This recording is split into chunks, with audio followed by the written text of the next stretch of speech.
Hello guys, and welcome to what is not a Russian Football News Predictions League preview, but simply the first of our winter break video updates.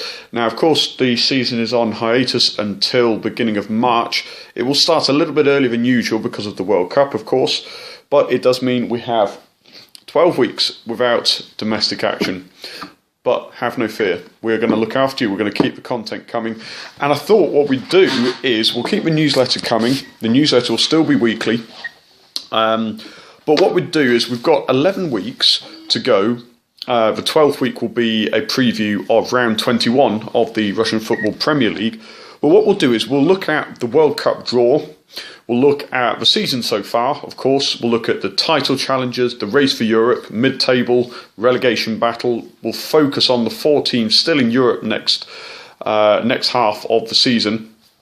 And then we'll round up the transfer window in late February, and we'll have a preview of the Predictions Cup, which, of course, don't forget, is going to be for prize money. But we'll come to all of those later. Today, I thought we'd look at the World Cup draw in particular. Well, I think it's safe to say Russia did pretty well, didn't they? Getting a group of Saudi Arabia, the lowest ranked team, according to the FIFA rankings anyway, apart from Russia themselves. Of course, Russia having not played any competitive games since last summer, that's affected their ranking a little bit. Egypt and Uruguay. Now that's got to be one of the most comfortable groups in the tournament. And not just that, but the way the fixtures have been lined up, the way the teams have been drawn and the fixtures are arranged, it means that Saudi Arabia will be the opening game at the Luzhniki on the 14th of June. Now that's a pretty good draw, I think. I think it's about perfect draw for Russia. That I would definitely want. This is from my point of view, and I think Russia probably will think the same, the Russian team. Get the most comfortable game first up, because don't forget, this is the opening game. Now, for most other teams, it won't matter a great deal, but a lot of pressure and focus will be on Russia for the opening game. If they can get the easiest team in first, it doesn't matter if it's a low-key 1-0, 2-0 win. Get 3 points under their belt, and then they are on the verge of qualification already. And the second game will be against Egypt. I would argue the second most challenging team in the group. So by the time they face Uruguay at the end, you would hope that they will, if not have definitely already qualified, at least be virtually on the edge of it. 4 points from the first 2 games, and that would be more or less enough. But if they win the first 2, then that is it, definitely guaranteed. Well, I mean, Saudi Arabia, I can't really say I know a great deal about them, and I don't think many people will, mostly because most of their players, if not all of them, play in their local league. Now, Egypt, however, Egypt, with Mohamed Salah tearing up the English Premier League at the moment, they're a bit of an odd team, really, in my view.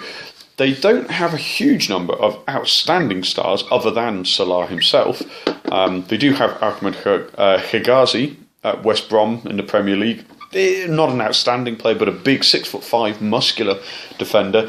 And then, of course, they've got Hossein El Khadari in goal, the 44-year-old, I believe it is. He's 43, 44 years old. And he will become the oldest player to play in the World Cup, which is quite an achievement. Now, Uruguay, okay, they have more recognisable stars to most European football followers. Of course, they have Luis Suarez up front, but they won't have the experience of Diego Forlan. Of course, he's retired from international football. But like I say, by that stage, we would sincerely hope that the group will be wrapped up. Now, just have a look at the actual where the games will take place, the actual fixtures themselves. Like I say, the 14th of June, opening game at Luzhniki. That will be on the 14th of June. And the second game of the World Cup, of course, will be the other 2 in the group, Egypt against Uruguay. Now, of course, a huge amount is pending on this. A lot of the Russian Football News team have applied for match tickets, and at least 3 of us have already got the match tickets confirmed. So we will be bringing you coverage from the World Cup on social media, maybe some full-time match reports. We'll try and get some YouTube video updates. we'll finalise that nearer the time. And for me, myself personally, I've applied for accreditation, media accreditation, and that doesn't get confirmed until March. But anyhow, like I say, if that is the case, I will be at the Egypt-Uruguay game, and I'll be bringing you live coverage. Even if I don't get accreditation, I'll be in the city. We'll be bringing you coverage, is the long story short. So let's assume, let's run through the games in the group and predict how we think they will go. I really do think Saudi Arabia, even though it's the pressure of the opening game, we saw Russia in the opening game of the Confederations Cup against New Zealand, and actually vaguely similar fixture, if you think about it, relative to the competition. New Zealand, the weakest side, opening game, the 1-2-0, wasn't the most outstanding performance, but it was full of energy, and I would argue the Russian team right now are in much better shape than they were even in the summer. Cherchesov has done a fantastic job revitalising the side, being bold enough to bring through younger players, less fashionable players even. Anton Zabolotny, for example, has now become a Russian international, and for those of you who've been up to date with what's been going on, Zabolotny has signed for Zenit. Now, he won't officially join until January when the Russian transfer window opened, but the deal has been signed in advance already. Now, that surely means that Artyom Dzyuba is likely to be on his way out. We've also seen recently that Oleg Shatov yesterday it was announced that he will be allowed to leave for 12 million euros. Now, I think a lot of clubs should be looking at him. The problem is, of course, it's that classic problem of Russian players going abroad, gaining experience of other cultures. Shatov will have reservations, understandably, because he doesn't want to risk his place in that World Cup squad. But which other teams in the Russian Premier League can afford 12 million euros? Basically none. Spartak may be at a push, but I would argue they don't necessarily need to spend that much money on him. They already have Quincy Promes. They have Samedov, who's doing very well. Lorenzo Melgarejo is playing very well recently. So, anyhow, going off slightly on a tangent there. But, like I say, Russia to beat Saudi Arabia, I think, comfortably. Egypt against Uruguay, this actually might even be an opportunity, from Russia's perspective, for drop points for Uruguay.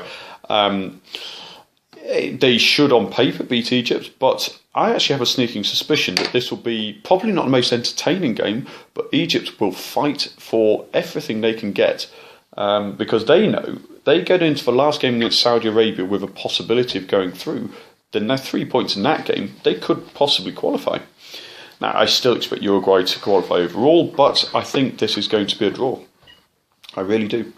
Second game in St. Petersburg at the magnificent Krestovsky, 19th of June. So 5 days break, that's a reasonable time to recover.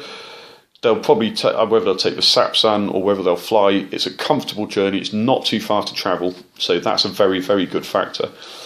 Egypt will have been in Yekaterinburg and then all the way back to St. Petersburg, so they'll have a lot more travelling to do. But again, surely Russia will be winning that game. A lot depends, of course, on the fitness and form of Russia's players. That has a huge standing.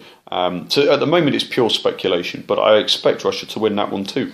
I really am confident of their form at the moment, and barring a disaster, I can't see why that would change for the World Cup itself. Uruguay, Saudi Arabia the next day in Rostov. You've got to imagine that Uruguay would be winning that one. I don't see Saudi Arabia getting a single point in this group. They've had a stretch in the last game, but that depends on other results, in my view. So, as far as I can see, after match day 2, I expect Russia to be on 6 points with 2 wins. Uruguay, they could well be on 6 points as well, but I'm actually going to stick my neck out and say at this point they'll be on 4 points after a draw with Egypt. Egypt on 1 point after a draw with Uruguay, and Saudi Arabia on 0 points. So that takes us into the last match day of the group, and that would mean that Russia are guaranteed to be through if they were on 6 points, 5 points ahead of Egypt. So, already qualified. Now, this is where it gets a little bit more, not complicated, but important, because the draw for the next round, it makes a big, big difference. Now, if Russia are to win Group A, in the next round, they would be drawn, against the runners-up from Group B. Now, Group B we'll have 2 very, very strong qualifiers. Portugal and Spain are in Group B. Morocco and Iran, I really find it hard to believe that they would be able to get out of that group.